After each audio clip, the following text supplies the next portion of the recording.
I thought I was spoiling her. 7 bouquets, fancy dinners, a full-on cruise vacation. Then she went viral for claiming she's never been taken on a real date. In front of millions of people, she made me look like I never even tried. I asked her about it, and her response devastated me. I didn't expect to begin my day feeling like a total failure, but that's exactly how I felt. And it all began with a TikTok. It was early, like the sun wasn't even up. I just rolled over, trying to fit in a few more minutes of sleep before work. And I saw the light from her phone flashing on the sheets. That stupid cold blue glow. She wasn't in bed anymore, but her phone was blowing up with texts. It buzzed again, then again, then again. I wasn't going to snoop. I swear I wasn't. But when you're half asleep and the screen glows with a repost from your own girlfriend that she's never been on a real date, man, that'll wake you up in a hurry. It was a video, one of those viral TikToks where girls demonstrate what a real date is supposed to be. Heels, flowers, some dude opening the car door like Prince Charming, right? Except she reposted it and captioned it. Her actual words? I just want to go on a real date, picked up in heels, with a bouquet of flowers. Is that too much to ask? 3.4 million views. And going up, comments rolled in like a damn avalanche. Girl, leave him. If he wanted to, he would. Dump the bare minimum boyfriend. I lay there in bed, just stuck. Like, my stomach plummeted through the mattress. Because here's the thing. I'm not some slacker guy who never takes his chick out. Actually, I thought I was doing pretty damn well. This year alone, I've spent more than 1,000 on dates. Took her on a cruise in the spring. A cruise, $2,000, no problem. And I bought her flowers, 7 times? Maybe more. Random Tuesdays. After work. On her birthday. When she was stressed. Just because. I always pick her up. She has on heels. I hold her hand. I take her out, pay, ensure her safety, her specialness, her being cared for. And somehow, in spite of it all, that wasn't enough. It didn't count. I didn't even react immediately. I just sat there, staring at this phone that wasn't mine to begin with, reading strangers instruct my girlfriend to ditch me, as if I were a placeholder, a stopgap, not some guy who'd been considering moving in with her come the end of the year. And to add insult to injury, her friends and relatives noticed it too. I wasn't merely embarrassed. I was humiliated, like all my effort counted for nothing, like I was some kind of ghostly background player in her fantasy life. Later that morning, when she returned to the room, all breezy and scrolling her feed, I questioned her, quietly, initially, "Hey, that video you shared, what's going on with that?" She glanced up from her phone, completely unbothered. "Oh, it's just a fad. Chill. I just thought it was adorable." Adorable, right? I forced myself not to make my voice tremble, but it did. I mean, it sounded like you were tossing me under the bus. You said you've never had a proper date, but I do all of that stuff. I always get you, we go out. Yes, she interrupted, but not like that. Like what? You never do it with flowers. And like, it's not romantic like those videos. Like getting dressed up, heels, the whole 9 yards. I gazed at her.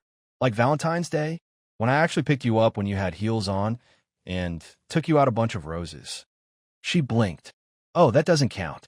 That was Valentine's Day." I swear to God, I didn't know if I should laugh or cry. Because if that didn't count, what does? I stood there, sort of shocked. She went into the bathroom like the discussion was finished. And I just sat there again, considering the cruise, the dinners, the random flowers, the nights I drove in traffic just to deliver her favorite drink after work, the movies, the late-night snacks, the rent bills I paid when she didn't have it. All of it. None of it mattered. Because I didn't take her flowers on a random day when she was wearing heels like a TikTok dream. I don't mean to be bitter. Okay, maybe a little bitter. But it's not even the flowers. It's what that video said to me. To 3.5 million strangers, I'm now the guy who does an effort. The guy who doesn't organize dates. The boyfriend who's not worth staying for. But that's not the person I am. At least I thought so. The worst part? I just explained to her a few weeks prior that money was going to be tight for a little while. With the move imminent and rent doubling and bills piling up, I was attempting to be truthful to her. Open. I told her, I still want to do stuff with you. But it may not be fancy dinners every Saturday, okay? We're doing something bigger. She smiled. Said she got it. Kissed me. Told me she liked my candor. And now this? What am I to do with that? That entire day, I couldn't concentrate. Each time I answered my phone, that damn video was confronting me. Share by friends. Sent in groups. Screenshotted. Even my cousin forwarded it to me. He didn't realize she was my girlfriend. Bro, this is your girl. Yikes. Yeah, yikes. By the time I arrived home, I was seething. Not even angry, just hurt. That quiet sort of pain where your chest isn't big enough for your heart. She was sitting on the couch, all cozy, scrolling once more. I sat down in front of her. We need to talk. She looked up, shocked. About what? That video. The comments. How I felt about it. She rolled her eyes. Are you still going on about that? It was a joke. No, it was not. Perhaps it was for you, but not for the millions of people watching it. And certainly not for me. She became defensive. You're being dramatic. It's just social media. Why do you care what other people think? Because you're the one who posted it. You knew what it sounded like. You knew what people would think. I stopped. I took a breath. My voice broke a bit. Do you think I don't try? Do you really think I've never taken you on a real date? She folded her arms. I mean, not like that, no. There was silence. That was the first time I actually looked at her and didn't know her. As if she were a stranger inside someone else's body. I don't know what I thought. Maybe an apology. I didn't mean it that way. Something. But what I received, well, maybe if you did go out on more dates with me like that, I wouldn't have reposted. And man, that shattered something in me. Because I have tried. Maybe not to perfection. Maybe not Instagram perfect. But with my entire damn heart. I sat there on that couch, just looking at her, wondering when exactly she stopped noticing the effort and began noticing a list of things I hadn't done. And that's when I understood. This wasn't about flowers or heels. It was about what mattered to her, what she believed was important, what made her feel noticed. And I wasn't on that list anymore. Something changed after that night. I don't even believe she even saw it first. But I did. You ever attempt to continue loving someone who's already halfway out the door? It's like standing in the rain and telling the sky to stop. I went to bed that night. Didn't even kiss her goodnight. She didn't even ask me why. The following morning, we performed that odd dance around one another. Silent brush of teeth, solo coffee mugs. I departed without much to say. She did not say much either. But behind closed doors, I was whirling, continuing to attempt to understand how we came to be here. I continued to replay in my mind our relationship, a reel on repeat, attempting to identify what moment it shifted. Because it wasn't always this way. When we first started dating, she'd get excited every time I'd arrive with even one rose. She'd post me on her story constantly, too. Tiny captions such as "he spoils me" or "my man's a king." Now, she reposts strangers discussing what I don't do. I began wondering if perhaps this wasn't even about dates whatsoever. Perhaps this was about attention, or validation, or image. Like perhaps she wasn't speaking to me in that video. Perhaps she was speaking to the rest of them. Like, look at me. I'm owed better. I can do better. That hurt more than I cared to admit. The following week, we went to dinner with her friends, a small little get-together thing, nothing big. I didn't even want to go, really, but I thought I'd attend, keep the peace. Big mistake. The second I stepped inside, one of her friends, Bree, gazed me up and down before saying, "Wow, look who finally decided to take his girl out on a date." I stopped in my tracks. My girl laughed. Seriously laughed. Not nervously or politely. Not awkwardly. Just. Laugh like this was the best joke ever. And I stood there with this forced half-smile, pretending that stung like a slap in the face. I sat down, ordered a drink, tried to ignore the fact that now I was the joke of my own girlfriend party. You know how people always say it's the little things that add up? This was that. A slow drip of faucet of disrespect. And before I knew it, I couldn't look away. The way she never actually stood up for me. The way she dismissed things as if I was being sensitive when actually I was just attempting to communicate. During dinner at some point, one of her friends inquired about our previous cruise this year.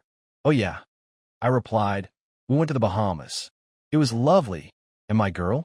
She rolled her eyes and retorted, "Yeah, but it wasn't like high class or anything. It was just a carnival one. Just a carnival one." As if it hadn't taken me 2 grand and months of savings. I kept quiet afterwards. I just sat there, staring at my drink, nodding like, "Yep, cool, this is fine. Totally fine." But something broke inside me that night, because I realized This wasn't someone who noticed what I did and was grateful for it. This was someone who demanded it and still wanted more. Like no matter how much I did, she'd always managed to tell me it wasn't enough. And look, I get it. People want to feel special. Girls learn to dream while growing up with fairy tales. They desire romance, mystery, butterflies. But I'm not the prince. I'm a human being, and I was doing my best. That evening, when we returned home, she was scrolling through her phone again, laughing at TikToks. I sat on the side of the bed and asked her directly, "Do you even like me anymore?" She looked at me, taken aback. "What? You heard me. I mean, you're not happy, are you? You make fun of me in front of your friends. You minimize everything I do. You share that video like I'm this lazy boyfriend who's never done any romantic thing. So I'm wondering, do you like me at all?" She set her phone aside and breathed out. "You're reading too much into this." Again, "No, I'm not. I'm asking you an honest question." She hesitated, and that hesitation said it all. I don't know. Those 3 words? They pierced me more keenly than anything else she'd ever said. "I don't know if I like you the way I used to," she continued. "I mean, you've changed." "I've changed? You mean the part where I'm doing my best to budget for us living together? Or the part where I've had to reduce work hours because I've been covering medical bills for my mom?" She avoided looking at me. I didn't say it was bad. Just, it's not the same vibe anymore. Vibe. I swear if I hear that word one more time. I got up, exited the bedroom, and moved into the kitchen, requiring space, requiring air. I leaned against the counter and just breathed. This girl, whom I believed I was creating a future with, was staring at me like I was the one who changed. When the truth is, I was only trying to grow. I wasn't that carefree, spontaneous one. I was at month 3 of being in a relationship. Because life caught up, bills accumulated, responsibilities doubled, and I adapted. But it seemed like that part of me didn't flutter her heart anymore. The next morning, we barely exchanged a word. She went to work without even a "love you," and I knew something was brewing, something big. A few days went by, danced around one another, hardly talking. Each exchange was like tiptoeing through glass. Then it occurred. The evening we were going to tour apartments. We had 2 viewings scheduled. I cut work early, drove for 30 minutes in traffic, and texted me 20 minutes before the first viewing. "Hey, can't make it today. Got a last-minute invite to my friend's birthday party. Sorry." That's all. No reschedule. No, want to go together some other day. Just sorry. I called her. No answer. Sin at text. Left on read. I canceled the tours. Sat in my car. Let the AC hum while I glared at the dashboard like it held answers. And that's when it hit me. She didn't care about the move. She didn't care about fixing a home together. She didn't care about us. Not anymore. I felt stupid, as if I was the only one struggling to keep it together when she'd already moved on in her mind. And perhaps she didn't have another guy, at least not yet. But emotionally, she'd already vacated the premises. Later that evening, she'd posted party pictures. Heels, full makeup, dressed up, glass of wine. And guess what? Someone had sent her flowers. Not me. Some friend, apparently. Girl or guy, I don't even know. But there she was, bouquet in her hand, smiling like the girl I fell for. Only, she wasn't smiling for me anymore. I didn't send her a text that night. Didn't ask her how it went. Didn't wish her good night. And she didn't check in on me either. We were slowly drifting apart, and neither of us was doing a damn thing to prevent it. The next morning, I finally told her. I went into the living room, sat facing her, and stared into her eyes. "I think we need to talk." She nodded, as if she already had an idea. "I don't think we're working," I told her. "I don't think you want to work on this. And I don't want to keep trying on my own." She nibbled on her lip. "I don't know what to say. Say what you feel. I don't think I'm happy anymore." I nodded. I figured. And that was it. No screaming. No crying. Just 2 people sitting on a couch, discovering they weren't on the same page anymore. It didn't even feel like a breakup. It felt like the final scene of a movie that had already ended 20 minutes ago. And all I could think was, I gave everything I had. And in the end, it still wasn't enough. But maybe, just maybe it wasn't about being enough. Perhaps I never was what she ever wanted to begin with. After that talk, we didn't technically utter the word breakup, but it was suspended there like smoke. Thick, heavy, Inescapable. We were still rooming together. Sort of. She was sleeping over less. I was keeping quiet more. We weren't breaking up. We weren't mending. Just suspended in this cringeworthy limbo of being not together, but not completely apart either. And honestly, that part hurt more than a clean break, because it gave me false hope. Made me wonder if maybe we were just going through a phase. Maybe she'd realized she missed me. Maybe we just needed space. Maybe if I gave her a little time, she'd come back around. But deep down, I already knew she was gone. And then came the weekend. She told me she had plans. Girls' night, she said. Didn't mention where. Didn't even ask what I was doing. Didn't give me a kiss goodbye.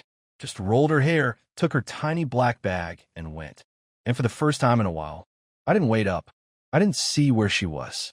I didn't creep through her stories. I just sat on a couch in the dark, with TV blaring something I wasn't even seeing, clutching onto a quiet that felt both serene and lonely. At about 1 a.m, I heard her arrive, heels clacking down the floor. Laughter, not solo. I stilled. Then I heard him. A man's voice. Low, self-assured, not whispering, not being stealthy. They strode right past the living room and into the kitchen. I didn't budge. My heart was stuck in my throat. I silenced the TV. I could hear them uncorking a bottle of wine. More laughter. Then steps towards the hallway, towards the bedroom. And that's when something within me broke. I got up, walked down the hallway. I didn't burst in or scream or make a production. I just stood there, sort of partway between the couch and the door, and asked, "Who the devil is this?" They both turned around. She leapt like she'd startled a ghost. He looked bewildered, like he had no idea I lived there. She stuttered. "I thought you were... I didn't think you'd be home." My voice was level. Too level. "So you brought someone home? Into our house? Without even talking about it?" He held up his hands. "Yo, man, I didn't know." She told me she was alone. "Get out," I spat. "Now." He didn't protest. Didn't puff out his chest. He just nodded, picked up his jacket, and left. And then it was us. Her and me. Standing 10 feet apart, but a world away. She looked guilty. Ashamed. But not enough to stop what she'd already begun. "I was going to tell you," she said quietly. "Tell me what? That you've been cheating? That you're seeing someone else? That all this time you've been reposting TikToks about real dates while I've been trying to build a life with you?" She didn't answer. Didn't deny it either. That silence said everything. I walked past her, into the bedroom, grabbed a duffel bag, started throwing stuff in, shoes, a hoodie, my charger. "You don't have to go," she whispered behind me.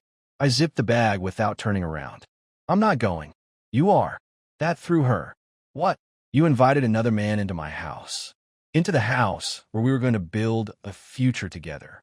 You embarrassed me in front of your friends, your followers, the whole internet. And now you've embarrassed me privately as well. I'm finished, but I don't have anywhere to stay tonight. Not my problem anymore." She was crying, I think. But I'd seen enough. "You chose. Now live with it." And then I walked out. I didn't sleep that night. I went to my brother's apartment, slept on his couch. Didn't say much, just said we were through. He didn't ask questions. The next morning, I woke up to texts. Dozens of them. "Her. I messed up. I didn't mean to. It just happened. I didn't think you cared about me anymore. I apologize. Can we speak? Please." And for the first time since everything began, I didn't respond. Because what was there to say? She didn't believe I cared. I worked months my back breaking to get it all to come together. I sacrificed, I was present, I gave, and she needed more still. Still believed she was entitled to more. And when I couldn't provide her fantasy in her head, she went seeking someone who could. It wasn't about the stilettos. It wasn't about the flowers. It was about validation. And somehow in the process, she determined she was worthy of it, no matter the expense to my dignity. The days that followed were strange. She packed up some items. Into a friend's apartment. We didn't say much. And then the kicker. I caught her posting a new TikTok. Not on hers. On her burner account. The one she was sure she didn't follow me under. It was a soft launch video. You know the kind. Wine glasses. His hand. A new voice. Caption. "When you finally get treated how you deserve." Sparkles. And that's when it all clicked. She'd already moved on before she even walked away. Not physically at first, but emotionally, she'd been gone a long time. And me? I was just the stand-in, the warm-up, the man who gave her everything he was worth, so she would see she wanted more. You'd expect I would be mad. And yeah, I was. But above all, I was exhausted. Exhausted from being made to feel like I wasn't enough. Exhausted from having to explain my value to someone who only noticed what I didn't do. Exhausted from pursuing a love that felt more like a show than a partnership. In the weeks that followed, I blocked her, unfollowed her, deleted the photos, closed her page. But the harm? It stayed. It stayed in the way that I second-guessed every little action I took. In the way that I caught myself staring at my own face and thinking, was I really the bad one? In the way that I found myself not wanting to trust new people for fear they'd just turn around and make a joke of my attempt. But eventually, I began to breathe again. I concentrated on work, took on more shifts, reconnected with friends I'd fallen out of touch with, began attending the gym once more, not to glow up for revenge, but to feel strong once more, stable. And during that turmoil, I found peace, not all at once, but gradually, because I learned something. Sometimes you can offer someone your entire heart, and they'll still tell you it's not enough. And that's not a reflection of your worth. It's a reflection of their hunger. She was starving for attention, for envy, for the look of love more than the feeling of it. And I just wanted something real, something that didn't need to be reposted, didn't need filters, didn't need validation from strangers in the comments. Just two people, choosing each other, daily, quietly, genuinely. That's the kind of love I'm holding out for now, because I've already lived through the alternative. And trust me, it's exhausting. A few months passed after the breakup, and honestly, it was weird. Not in the dramatic, movie scene way where you're sobbing into a pillow for weeks, but in the quiet, in-between moments, like standing in the grocery aisle and reaching for her favorite snack, then remembering she's not in your life anymore, or hearing a song on the radio that was once ours and catching yourself not thinking about her in days. Until that moment. Healing isn't this linear thing. It's messy. You're fine one day, strong, concentrated, hopeful. Then some random Tuesday slams into you like a truck. And before you know it, you're lying in your bed at 2 in the morning wondering if you were ever really seen. But here's what surprised me. I didn't miss her. I missed the person I imagined her to be. The version of her I created in my mind. The girl who smiled at the roses I gave her. Who laughed at my dumb jokes in the car. Who squeezed my hand under the table when nobody was watching. That girl? She vanished long before we were over. The actual her. The one who required an audience to be loved, who used public approval to fill private vacuums. That's the one who remained behind. And now, I was learning to let her go. Slowly, little by little, piece by piece. I began doing things I hadn't done in ages. Went on hikes again. Spent a weekend with my cousins in the suburbs. Began learning guitar, not because I wanted to blog about it, but simply because I always wanted to and never had the time. My apartment was finally silent, not strained, not filled with that walking on eggshells tension. Just still, peaceful, and somewhere in the midst of that stillness, I began forgiving myself for ignoring red flags, for rationalizing things that didn't feel right, for hanging on to someone who dropped me way sooner than I even knew it. One evening, I was having dinner at this tiny place downtown, one of those tiny bars that serve food too, alone, and not even sad about it. I brought a book, got a burger, just chillin', and this girl passed by my table. We locked eyes. Nothing significant, just a gentle look. She smiled. I smiled back too. She sat 2 tables away, began eating her salad and browsing something on her phone. Then she glanced up again, caught me staring. I turned away fast. Smiled into my drink. It wasn't a moment that altered my life, but it made me remember there is life after someone, love after heartbreak, laughter after disappointment, connection after silence. I didn't speak to her that evening. Didn't have to, because I was finally starting to feel whole again. I did run into my ex once. About 5 months later, random coffee shop downtown. I was in line. She was behind me. I heard her before I saw her. Oh, hey. Turned around. There she was. Hair done, nails perfect, oversized sunglasses on her head like she was attempting to look casual but still polished. I nodded. Hey. She looked surprised, maybe even a little uncomfortable, as if she didn't expect me to be well. Wow, you look good, she said. Thanks. Brief pause. You still living over on 5th? Nah, I said. Move closer to the lake. Needed a change. Cool. That's cool. Another pause. The kind that makes you notice there isn't anything left to say. But she spoke anyway. I, saw your brother's post. Looked like you had a fun trip. I nodded. It was another awkward moment. Then she looked down at her drink, twisted the lid of the cup as if she didn't really want to be holding it anymore. I just wanted to say. She began. I already knew. It's okay, I told her. She looked up. What? You were going to say sorry, right? Or something like that. She smiled a little. Sheepish. Yeah. I nodded again. I appreciate it. And that was it. Not a scene. Not a dramatic conclusion. Just two people waiting in line for overpriced coffee who used to be everything to each other. Now, just people. She left. I picked up my drink, sat outside under trees, watched the wind blow someone else's napkin down the sidewalk. And in that moment, it struck me. We spend so much time pursuing the one, trying to make magic between mismatched expectations, trying to convince ourselves we're enough to someone who doesn't even notice us. But the win is walking away with your dignity in hand, with a quiet awareness that you gave it your all, and it still wasn't for you. That is not failure. That is freedom. Now, I'm not pursuing TikTok fantasies. I'm creating something authentic, with authentic effort, with authentic connection, with someone, eventually, who won't need to be told when I'm efforting because she'll sense it. Someone who sees the man and not just the moment. Until then, I'm figuring out how to love myself again. And this time, that does matter. If you've ever felt unappreciated for giving your all to someone, you already know this pain. Hit that subscribe button for more stories like this.